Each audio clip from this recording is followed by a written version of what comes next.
बिहार विधानसभा चुनाव को लेकर हलचल बढ़ी हुई है। सीट शेयरिंग पर सहमति बनती हुई तमाम पार्टियों में नजर आ रही है, तो कोई इसे लेकर बार्गेनिंग कर रहा है, कोई प्रेशर पॉलिटिक्स कर रहा है। फिलहाल थोड़े दिन में चीजें भी सब साफ हो जाएंगी, तय हो जाएंगी सीटें भी। उसके बाद सीट शेयरिंग के बाद होगा कौन सी सीट किसके खाते में जाएगी और उसके बाद चुनाव का समीकरण क्या होगा। तो एक विधानसभा सीटों पर वो समीकरण आपके सामने हम रख रहे हैं, वहां के मुकाबले बता रहे हैं। आज भी कुछ विधानसभा को हम स्कैन करेंगे और बताएंगे वहां पर किस तरह के मुकाबले होने हैं और समीकरण किस तरह का बनता हुआ नजर आ रहा है। हमारे साथ वरिष्ठ सहयोगी राकेश रंजन स्टूडियो में मौजूद हैं, जो सीटों को स्कैन करके वहां के मुकाबले आपके सामने रखेंगे। तो चलिए आज ये सीट की सबसे पहले बात करते हैं, वो है नालंदा विधानसभा की सीट। फिलहाल तो नालंदा में जेडीयू का कब्जा है, मंत्री श्रवण कुमार यहां पर काबिज हैं, लेकिन क्या इस बार नालंदा फतह करना इतना आसान होगा जेडीयू के लिए? पिछले रिकॉर्ड्स क्या कहते हैं और इस बार के समीकरण क्या बनते हुए नजर आ रहे हैं? रंजन जी, अगर नालंदा को आप देखें, नालंदा को स्कैन करें, तो जो एक जेडीयू का गढ़ माना जाता रहा है, क्या इस बार उतना आसान होगा ये गढ़? रिकॉर्ड्स पिछले क्या कहते हैं? देखिए, अगर नालंदा विधानसभा सीट की बात कीजिए तो जब इसने अपने सफर की शुरुआत की थी एक विधानसभा क्षेत्र के रूप में, तो शुरुआत इसने धारा के विपरीत की। मतलब जब पूरे देश में बिहार सहित जनता लहर चल रही थी, उस वक्त नालंदा विधानसभा से कांग्रेस ने जीत का परचम लहराया था। ये साल 1977 की बात है और श्याम सुंदर प्रसाद कांग्रेस प्रत्याशी के रूप में चुनाव जीते थे और श्याम सुंदर प्रसाद ही नालंदा के पहले विधायक हैं। लेकिन समय बदलता गया और उसके बाद जो समाजवादी सोच है वो नालंदा के लोगों के अंदर इस तरह से घुल मिल गई कि फिर उसके बाद किसी और को कोई जीत मिली ही नहीं। ये बात 1995 से इसकी शुरुआत जो है वो होती है। नालंदा विधानसभा सीट की जब आप बात कीजिएगा तो यहाँ व्यक्तियों का भी बड़ा महत्व रहा है और चेहरे जो हैं वो महत्वपूर्ण रहे हैं। कुल 11 चुनाव अगर नालंदा में हुए हैं तो अब तक इन 11 चुनावों में 3 ही लोग जीते हैं।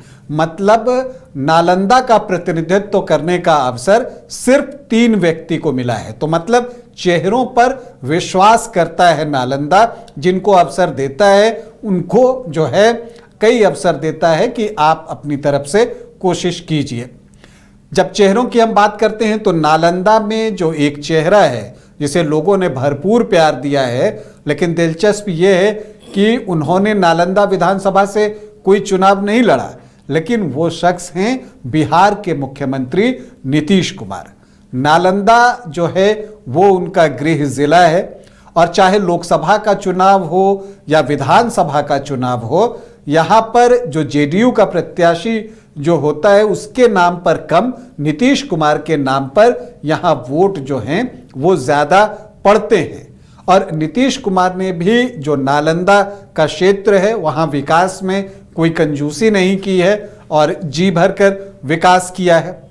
लेकिन नालंदा की ख्याति की हम बात करें तो नालंदा में जो है वो दुनिया की सबसे प्राचीन विश्वविद्यालयों में से एक नालंदा विश्वविद्यालय की बात होती है। जो उसकी खंडहर है और उसको देखने के लिए लोग जो हैं पर्यटक आते हैं। इसके अलावा अगर आप देखिए तो ठीक इस खंडहर के बगल में जो है पुरातत्व संग्रहालय है, उसको भी लोग देखने जाते हैं, जो यहाँ की समृद्ध इतिहास और संस्कृति की झलक दिखलाता है।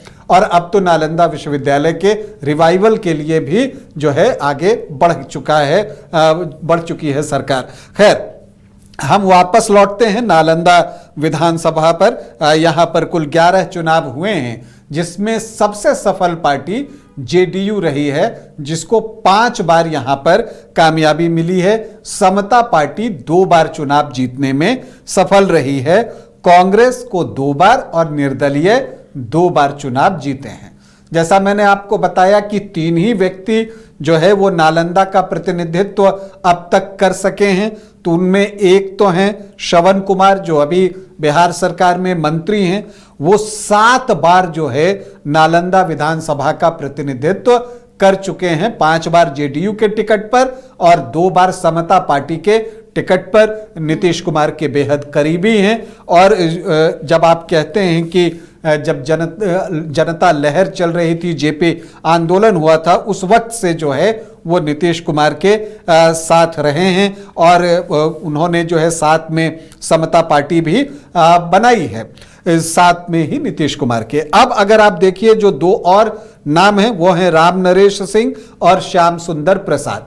दिलचस्प यह है कि राम नरेश सिंह जो है दोनों बार निर्दलीय चुनाव जीते और श्याम सुंदर प्रसाद कांग्रेस के टिकट पर यहां चुनाव जीतने में सफल रहे थे। अब आखिरी 3 चुनाव की बात कीजिए तो 2010 में सिटिंग विधायक तब श्रवण कुमार ही थे, तब उनको जो है 58,067 वोट मिले थे, 48% उनका वोट परसेंट था। और उनके सामने आरजेडी से अरुण कुमार थे जिनको कि 37,030 वोट आए थे, 30.63% उनका मत प्रतिशत था। और निर्दलीय चुनाव लड़ रहे जगदीश प्रसाद को 7,433 वोट आए थे, 6.15%।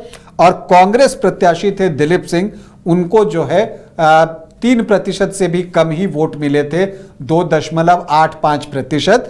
तो यहां पर जो है जीत मिली श्रवण कुमार को 21,037 वोटों से। 2015 में जब महागठबंधन बना, जेडीयू आरजेडी कांग्रेस जो है वो एक ही बैनर के नीचे चुनाव लड़ रहे थे 2015 में, तब ऐसा लोगों को लगा था कि यहां जो मार्जिन होगी जीत की वो बहुत बड़ी होगी, लेकिन ऐसा हुआ नहीं। क्योंकि बीजेपी की तरफ से कौशलेंद्र कुमार यानी कि छोटे मुखिया प्रत्याशी के तौर पर उतरे, दमदार प्रत्याशी हैं वो भी, और तब श्रवण कुमार और छोटे मुखिया के बीच जो है वो घमासान हुआ, आमने सामने की लड़ाई थी।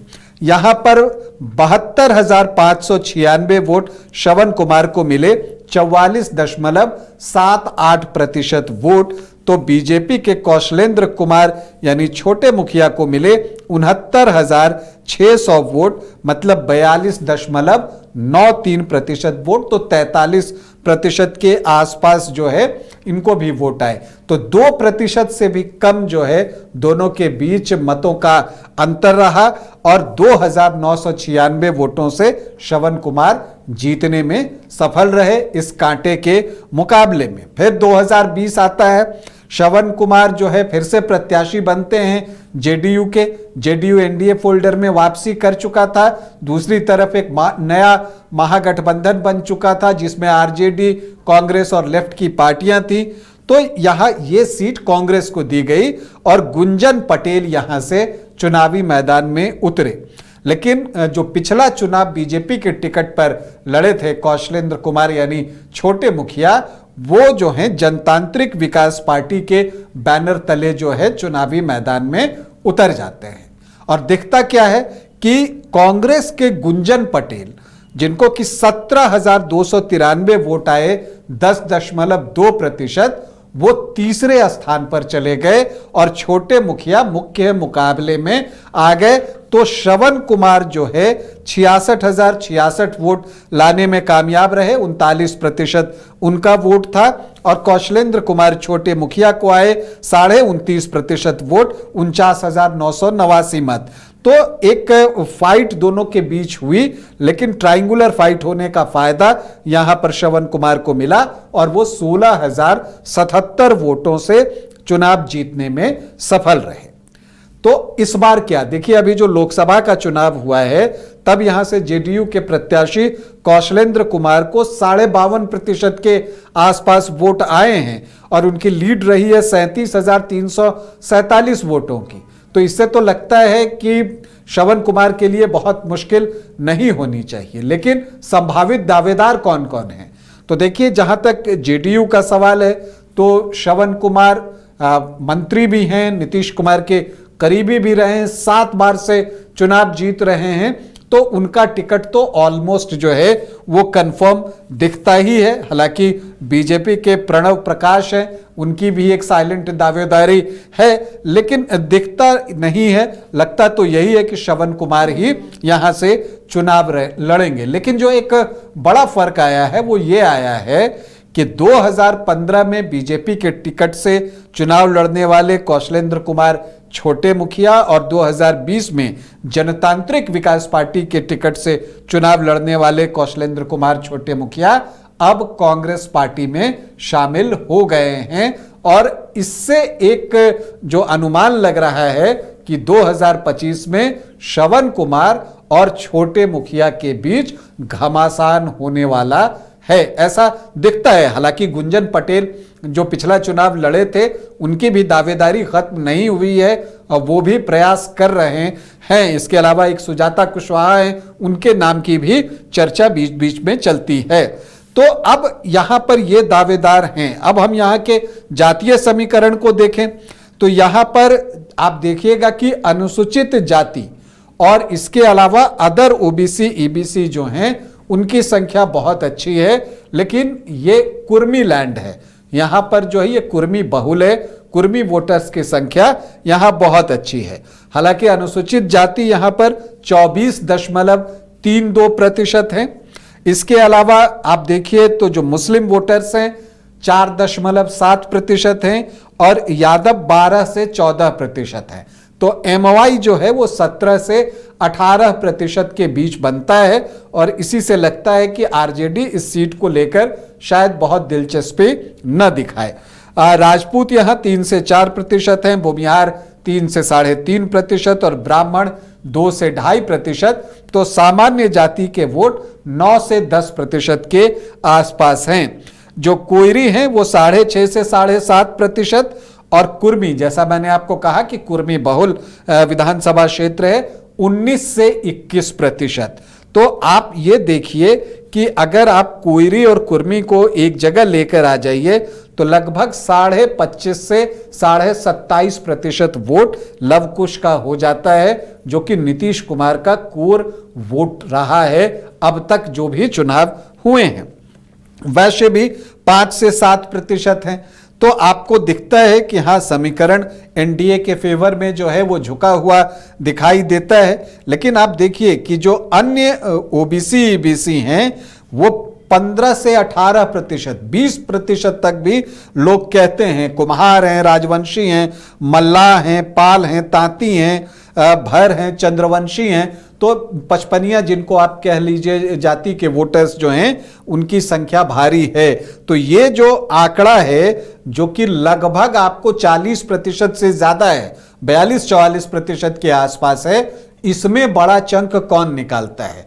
आमतौर पर ये वोट अब तक जेडीयू को जाते रहे हैं और यहां पर पासवान वोटर्स भी अच्छी संख्या में हैं।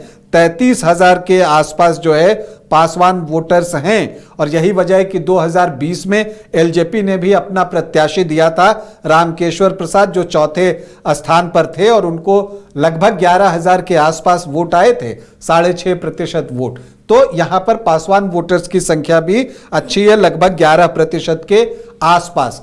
तो अब चूंकि चिराग पासवान एनडीए के साथ होते हैं तो वो वोट एनडीए की तरफ आ सकता है, इसकी संभावना है। लेकिन चूंकि प्रत्याशी अगर बनाए जाते हैं छोटे मुखिया, तो मानकर चलिए कि नालंदा में एक कांटे का मुकाबला होगा और जब मुकाबला कांटे का होता है तो बाजी किसी के भी हाथ लग सकती है। लेकिन अगर कोई मजबूत प्रत्याशी ना हुआ तो एज फिर से श्रवण कुमार को ही दिखेगा।